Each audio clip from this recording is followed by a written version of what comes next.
Hi అండి. Welcome to creative academy YouTube channel.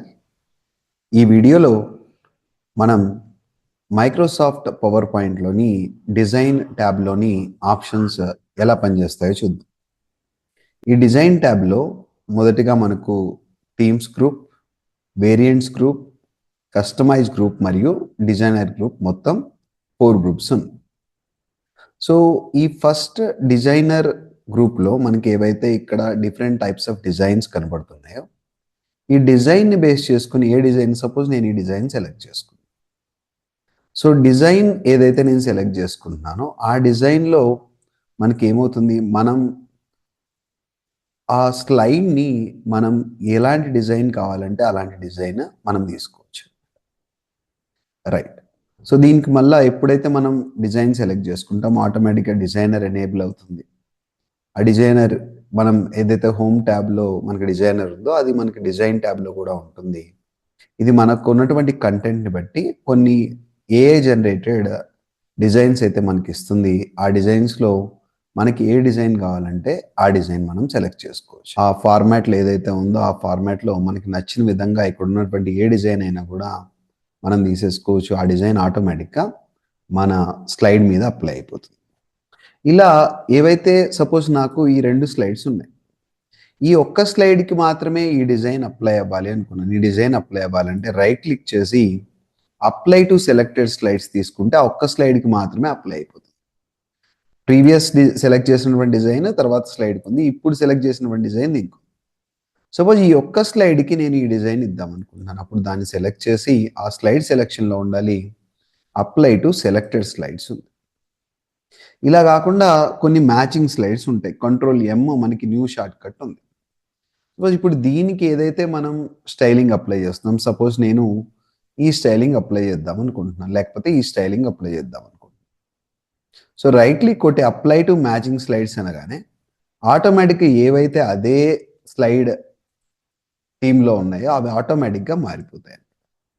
ఏవైతే ఇక్కడ ఉన్నటువంటి థీమ్స్ ఉన్నాయో దాని మీద మనం క్లిక్ చేయడం ద్వారా, రైట్ క్లిక్ చేయడం ద్వారా అప్లై టు మ్యాచింగ్ స్లైడ్స్ అని, ఆల్ స్లైడ్స్కి ఒకే డిజైన్ అప్లై చేసుకోవాలంటే అప్లై టు ఆల్ స్లైడ్స్ అని, సెలెక్షన్ చేసిన వరకు మాత్రమే మారాలంటే అప్లై టు సెలెక్టెడ్ స్లైడ్స్ అని, సెట్ యాజ్ డిఫాల్ట్ థీమ్. ఈ సెట్ యాజ్ డిఫాల్ట్ థీమ్ ఎలా పనిచేస్తుంది, సపోజ్ ఎప్పుడైతే దీన్ని సెట్ యాజ్ డిఫాల్ట్ థీమ్గా సెలెక్ట్ చేస్తామో, ప్రీవియస్గా దీన్ని ఒక స్లైడ్కి మాత్రమే సెలెక్ట్ చేసాం, ఇప్పుడు ఆటోమేటిక్గా రాబోయేటువంటి అన్ని స్లైడ్స్ కూడా ఇదే ఫార్మాట్లో వచ్చేస్తాయి. ఇలా set as default theme select చేసుకోవచ్చు. Right. Add gallery to quick access tool bar. దీన్ని మనం ఏదైతే గ్యాలరీ ఉందో దీన్ని క్విక్ యాక్సెస్ టూల్ బార్కి యాడ్ చేసుకోవాలంటే టాప్లో యాడ్ చేసుకోవచ్చు. సో వన్స్ మనం ఇలా సెలెక్ట్ చేసుకున్న తర్వాత, సపోజ్ ఈ స్లైడ్ సెలెక్ట్ చేసుకున్నాం, లేకపోతే ఈ స్లైడ్కి మనం ఈ పర్టికులర్ డిజైన్ అనేది అప్లై చేద్దాం, apply to selected slides. So ఎప్పుడైతే ఈ డిజైన్ సెలెక్ట్ చేసుకున్నానో నాకు ఇక్కడ వేరియంట్స్ అనేటువంటి ఆప్షన్ వచ్చింది. కలర్ వేరియంట్స్ కావచ్చు, దీనికి సంబంధించిన colour variant, different colour variants, టెక్స్ట్కి సంబంధించి different kinds of colour variants అయితే ఉంటాయి. అలానే మనం ఈ కలర్స్ ఏమొద్దు, ఈ థీమ్స్ ఏమొద్దు, నాకు కస్టమైజ్ కలర్స్ కావాలంటే ఇక్కడ టెక్స్ట్ బ్యాక్గ్రౌండ్కి ఏ కలర్ కావాలి, టెక్స్ట్ బ్యాక్గ్రౌండ్ కలర్ కావాలంటే టెక్స్ట్ బ్యాక్గ్రౌండ్ కలర్ చేంజ్ చేసుకోవచ్చు. టెక్స్ట్ బ్యాక్గ్రౌండ్ కలర్ మళ్ళీ దీనికి కూడా బ్యాక్గ్రౌండ్ కలర్ చేంజ్ చేసుకోవచ్చు. రైట్. దీన్ని కూడా చేంజ్ చేస్తున్నాను. రైట్. దీన్ని కూడా చేంజ్ చేస్తాను. రైట్. ఇలా ఏది కావాలంటే అది కలర్స్ మొత్తం కూడా మనం చేంజ్ చేసేసుకోవచ్చు. రైట్. సేవ్. రైట్. ఇలా నాకు నచ్చిన విధంగా కలర్స్ చేంజ్ చేసుకోవాలి అంటే ఈ వేరియంట్స్లో ఉండేటువంటి కలర్స్లోకి వెళ్ళిపోయి ఏ కలర్ కావాలంటే ఆ కలర్ సెలెక్ట్ చేసుకోవచ్చు. రైట్. కస్టమ్ 10 అనేది మనం క్రియేట్ చేసింది. రైట్. డిలీట్ చేస్తాను. సో ఇలా మనం ఏం చేయొచ్చు అంటే ఈ వేరియంట్స్లో ఉన్నటువంటి కలర్స్లో ఏ కలర్ ఫార్మాట్ కావాలంటే ప్రీడిఫైన్డ్ కలర్స్ ఉంటాయి. టెక్స్ట్ బ్యాక్గ్రౌండ్లో ఏం రావాలి, టెక్స్ట్కి ఏ కలర్ కావాలి, ఇవన్నీ కూడా ఇక్కడ కలర్స్ డిఫరెంట్ కలర్ లేఅవుట్స్ ఉన్నాయి. ఆ కలర్స్లో ఏది కావాలంటే అది సెలెక్ట్ చేసుకోవచ్చు. అలానే ఫాంట్. సో ఫాంట్ ఏ ఫాంట్ కావాలంటే ఆ ఫాంట్ మనం సెలెక్ట్ చేసుకోవచ్చు పర్టికులర్ స్లైడ్కి. రైట్. అలానే మనం ఎఫెక్ట్స్ ఏదైనా 3D ఎఫెక్ట్స్ ఏమైనా కావాలి, ఏదైనా మనకి ఎప్పుడైనా స్మార్ట్ ఆర్ట్ ఇన్సర్ట్ చేస్తే మనం ఈ ఎఫెక్ట్స్ అన్ని కూడా క్లియర్గా చూసుకోవచ్చు. సపోజ్ మనకి ఇన్సర్ట్లో ఉండేటువంటి ఒక స్మార్ట్ యాడ్ ఇన్సర్ట్ చేస్తాం, రైట్. ఎప్పుడైతే స్మార్ట్ యాడ్ ఇన్సర్ట్ చేస్తామో, రైట్, మనం ఇప్పుడు డిజైన్లోకి వెళ్ళిపోయి ఎప్పుడైతే మనం ఈ వేరియంట్స్లో ఉండేటువంటి ఎఫెక్ట్స్లో మనం ఈ స్మార్ట్ ఆర్ట్స్లో డిఫరెంట్ మోడల్స్ తీసుకుంటాం. మీరు ఇక్కడ ఎఫెక్ట్స్ అయితే బ్యాక్గ్రౌండ్లో చూడొచ్చు, చేంజెస్ ఉన్నాయి. ఇలా 3D డిజైన్స్, ఇలా ఏదైనా కొంచెం changes, glow edge, right, in set, ఇలాంటి ఆప్షన్స్ ఏవైతే ఉన్నాయో ఈ ఆప్షన్స్ కోసం మనం ఇది తీసుకుంటాం. అలానే కలర్ వేరియంట్స్, ఏ కలర్ కావాలంటే ఆ కలర్ డైరెక్ట్గా మనం సెలెక్ట్ చేసేసుకోవచ్చు. ఇలా మనం తీసుకోవచ్చు. అలానే బ్యాక్గ్రౌండ్ స్టైల్స్, ఏ బ్యాక్గ్రౌండ్ స్టైల్ కావాలంటే ఫార్మాట్ బ్యాక్గ్రౌండ్, ఇంకా ఫార్మాట్ని మనకి నచ్చినట్లుగా, సాలిడ్ ఫిల్ కావాలంటే సాలిడ్ ఫిల్ తీసుకోవచ్చు. గ్రేడియంట్ ఫిల్ కావాలంటే ఈ గ్రేడియంట్స్ ఏం చేసుకోవచ్చు మనం, కలర్స్, ఏ కలర్ కావాలంటే ఆ కలర్ తీసుకోవచ్చు, రైట్. సో రెక్టాంగులర్ కావాలా, వాటిని మనం పెంచుకోవడం తగ్గించుకోవడం, గ్రేడియంట్ లెవెల్స్ని పెంచుకోవడం తగ్గించుకోవడం, ఇలా ఎలా కావాలంటే మనం అలా వర్క్ చేసుకోవచ్చు. వీటి కలర్స్ కూడా మనం ఇష్టం వచ్చినట్లుగా వాటిని చేంజ్ చేసుకోవచ్చు. పొజిషన్స్ మనం పెంచుకోవడం తగ్గించుకోవడం, రైట్. ట్రాన్స్పరెన్సీ లెవెల్స్ పెంచుకోవడం తగ్గించుకోవడం, బ్రైట్నెస్ పెంచుకోవడం తగ్గించుకోవడం, ఇలాంటి ఆప్షన్స్ అన్నీ కూడా మనకి, రైట్, ఈ ఫార్మాట్ బ్యాక్గ్రౌండ్లో మనకి అవైలబుల్గా ఉంటాయి.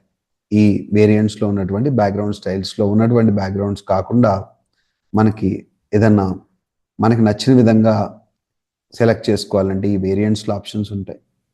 అలానే స్లైడ్ సైజెస్ స్టాండర్డ్ ఏముంటుంది, 4:3 ఉంటుంది. ఎన్ష్యూర్ ఫిట్ కానీ మ్యాక్సిమైజ్ కానీ తీసుకోవచ్చు.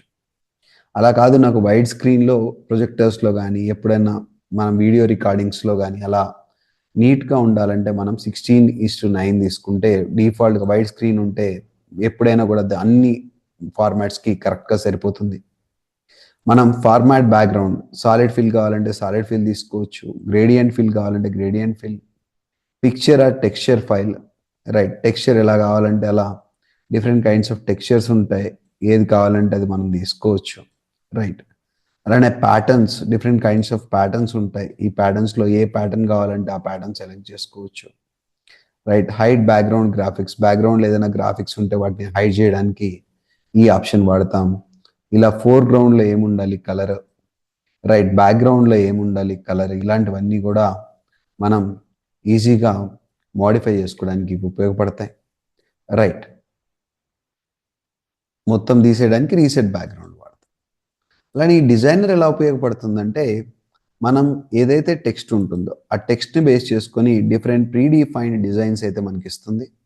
ఏ డిజైన్ కావాలంటే ఆ డిజైన్ మనం సెలెక్ట్ చేసుకోవచ్చు. ఏది అట్రాక్టివ్గా అనిపిస్తుంది అనుకుంటే దాన్ని మనం సెలెక్ట్ చేసుకోవచ్చు. ఇలా మనకి డిజైన్ ట్యాబ్లో ఏవైతే ఆప్షన్స్ ఉన్నాయో ఈ ఆప్షన్స్ అన్ని ఉపయోగించి మనం పవర్ పాయింట్ ప్రజెంటేషన్ ఏదైతే ఉందో దాన్ని మనం అట్రాక్టివ్గా తయారు చేసాం. ఈ థీమ్స్ కానీ వేరియంట్స్ కానీ like slide size, format background, designer, ఇలాంటి అన్ని ఆప్షన్స్తో మనకి ప్రజెంటేషన్ని చాలా ఎఫెక్టివ్గా ఇవ్వడానికి ఈ డిజైన్ ట్యాబ్ చాలా యూస్ఫుల్గా ఉంటుంది. Thank you.